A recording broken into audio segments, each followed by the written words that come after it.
wabarakatuh. Halo semua. Perkenalkan, kami dari kelompok 10. Saya Febri Amalia dengan NIM 24010750018. Saya Raya Cantika Ramadhani dengan NIM 240110500045. Di sini kami akan membahas mengenai struktur karbohidrat. Selamat menyaksikan. Di sini saya akan membahas mengenai struktur karbohidrat. Nah, teman-teman, tahukah kamu apa itu karbohidrat? Ya, betul. Karbohidrat adalah biomolekul yang terdiri dari unsur karbon, hidrogen, dan oksigen dengan rumus CHNON. Karbohidrat sebagai sumber energi utama bagi makhluk hidup, penyusun struktur sel, serta sebagai bahan baku dalam berbagai proses metabolisme. Adapun fungsi karbohidrat, yaitu sebagai sumber energi utama, sebagai cadangan energi, sebagai komponen struktural, dan sebagai bagian dari biomolekul lain. Selanjutnya yaitu struktur kimia karbohidrat, terdiri dari struktur rantai lurus yang dikenal dengan proyeksi Fischer dan struktur rantai cincin yang dikenal dengan proyeksi Howard. Proyeksi Fischer digunakan untuk menggambarkan struktur rantai lurus monosakarida dengan atom karbon tersusun vertikal, sedangkan proyeksi Howard menunjukkan bentuk siklik yang lebih stabil akibat reaksi intramolekul antara gugus karbonil dan hidroksil. Dalam larutan, gula dapat beralih antara kedua bentuk ini melalui tautomerisasi. Nah, teman-teman, yang selanjutnya yaitu jenis ikatan glikosidik yang terdiri dari ikatan alfa glikosidik dan beta glikosidik, yaitu jenis ikatan kovalen yang menghubungkan dua molekul gula melalui atom oksigen. Ikatan alfa terbentuk ketika gugus hidroksil pada karbon anomerik berada di bawah bidang cincin, seperti pada maltosa dan glikogen. Sebaliknya, ikatan beta terbentuk ketika gugus hidroksil berada di atas bidang cincin, seperti pada selulosa dan laktosa. Adapun klasifikasi karbohidrat, yang pertama monosakarida, yang kedua disakarida, yang ketiga oligosakarida, dan yang terakhir itu polisakarida. Nah, yang pertama itu monosakarida. Monosakarida adalah unit dasar penyusun karbohidrat yang tidak dapat dihidrolisis menjadi bentuk yang lebih sederhana.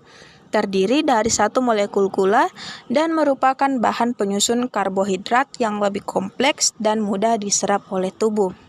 Adapun struktur monosakarida. Monosakarida memiliki rumus umum CnH2nOn, di mana N adalah jumlah atom karbon. Struktur monosakarida terdiri dari yang pertama gugus karbonil, bisa berupa aldehida atau keton. Yang kedua itu gugus hidroksil yang berperan dalam kelarutan monosakarida dalam air. Teman-teman, monosakarida yang diklasifikasikan berdasarkan jumlah atom karbonnya yang terdiri dari teriose yang memiliki 3 atom karbon, tetrose memiliki 4 atom karbon, pentose memiliki 5 atom karbon, dan heksose memiliki 6 atom karbon. Selanjutnya yaitu berdasarkan gugus karbonil yang terdiri dari aldosa dan ketosa. Aldosa adalah monosakarida yang memiliki gugus karbonil berupa aldehida di ujung rantai karbon, sedangkan ketosa memiliki gugus karbonil berupa keton di tengah rantai karbon. Adapun contoh monosakarida penting yaitu glukosa, di mana glukosa adalah monosakarida jenis aldosa dengan 6 atom karbon yaitu heksosa yang berperan sebagai sumber energi utama dalam metabolisme. Selanjutnya yaitu fruktosa, yaitu ketosa dengan 6 atom karbon yang banyak ditemukan dalam buah dan madu. Dan selanjutnya yaitu galaktosa, di mana galaktosa yaitu aldosa dengan 6 karbon yang menjadi bagian dari laktosa dalam susu. Yang terakhir itu ribosa. Ribosa adalah aldosa dengan 5 karbon, yaitu pentosa, yang penting dalam penyusunan RNA dan ATP. Adapun fungsi monosakarida, Yang pertama, sumber energi cepat melalui metabolisme seluler atau glikolisis.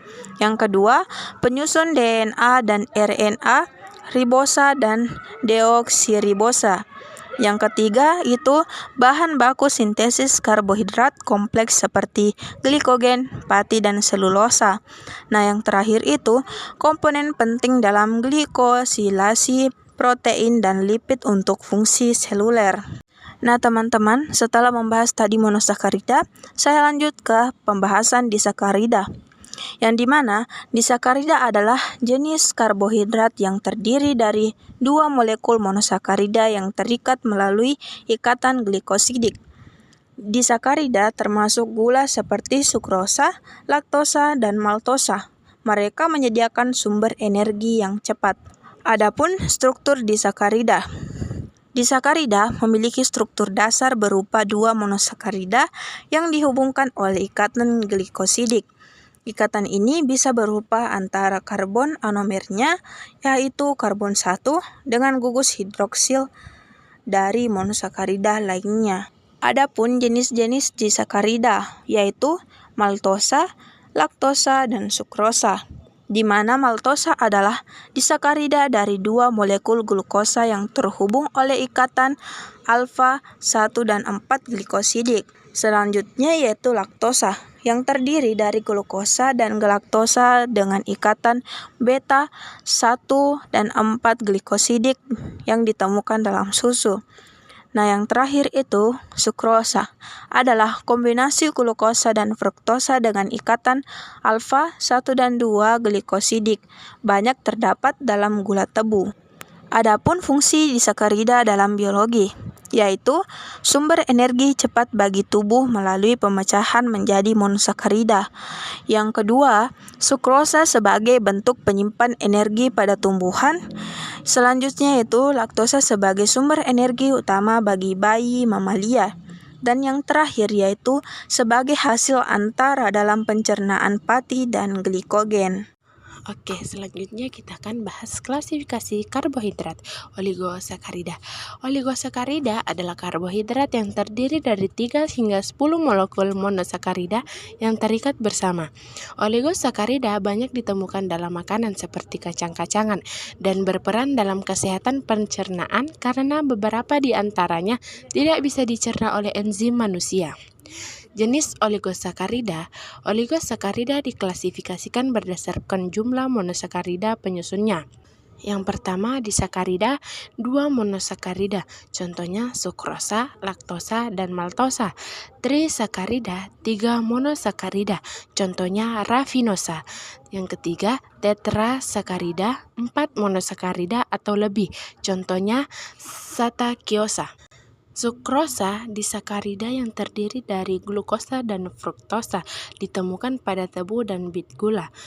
Laktosa disakarida yang terdiri dari galaktosa dan glukosa, ditemukan dalam susu. Maltosa disakarida yang terdiri dari 2 glukosa terbentuk saat pencernaan pati. Rafinosa trisakarida yang terdiri dari glukosa, fruktosa, dan galaktosa ditemukan pada kacang-kacangan dan beberapa tanaman. Fungsi disakarida dalam biologi. Yang pertama, sebagai sumber energi bagi tubuh. Yang kedua, berperan dalam sistem pencernaan, terutama sebagai prebiotik yang mendukung pertumbuhan bakteri baik di usus. Yang ketiga, laktosa sebagai sumber energi bagi bayi mamalia. Selanjutnya kita akan membahas klasifikasi karbohidrat polisakarida. Polisakarida adalah karbohidrat kompleks yang terdiri dari lebih dari 10 molekul monosakarida yang terikat bersama. Polisakarida berfungsi sebagai cadangan energi dan penyusun struktur dalam tubuh makhluk hidup. Struktur dan sifat polisakarida. Yang pertama, tersusun dari ratusan hingga ribuan unit monosakarida. Yang kedua, tidak larut dalam air atau membentuk koloid dalam air. Yang ketiga, memiliki sifat yang berbeda tergantung pada jenis monosakarida penyusunnya dan jenis ikatan glikosidik yang terbentuk. Adapun jenis-jenis polisakarida. Polisakarida penyimpanan, amilum atau starch, terdiri dari amilosa dan amilopektin, merupakan cadangan energi pada tumbuhan, misalnya dalam kentang, padi, dan jagung. Glikogen merupakan cadangan energi pada hewan dan manusia, terutama tersimpan dalam hati dan otot. Jenis-jenis polisakarida yang kedua, polisakarida struktural, selulosa, penyusun utama dinding sel. Jenis-jenis polisakarida yang kedua, polisakarida struktural, selulosa, penyusun utama dinding sel tumbuhan, tidak dapat dicerna oleh manusia karena ikatan glikosidiknya. Kitin, penyusun eksoskeleton serangga, krustase, dan dinding sel jamur. Adapun fungsi polisakarida, yang pertama sebagai cadangan energi, amilum pada tumbuhan dan glikogen pada hewan. Yang kedua sebagai komponen struktural, selulosa pada tumbuhan, kitin pada serangga dan jamur. Yang ketiga sebagai serat pangan yang membantu sistem pencernaan manusia. Yang keempat digunakan dalam industri pangan, misalnya pati sebagai bahan pengental dan stabilizer. Jadi kesimpulannya, karbohidrat merupakan makronutrien penting yang memberikan banyak manfaat bagi tubuh. Dengan mengonsumsi karbohidrat kompleks secara seimbang dan bijaksana, dapat membantu menjaga kesehatan dan meningkatkan kualitas hidup. Dan bijaksana dapat membantu menjaga kesehatan. Itulah tadi materi tentang struktur karbohidrat. Semoga bermanfaat untuk teman-teman sekalian. Terima kasih telah menonton. Wassalamualaikum warahmatullahi wabarakatuh.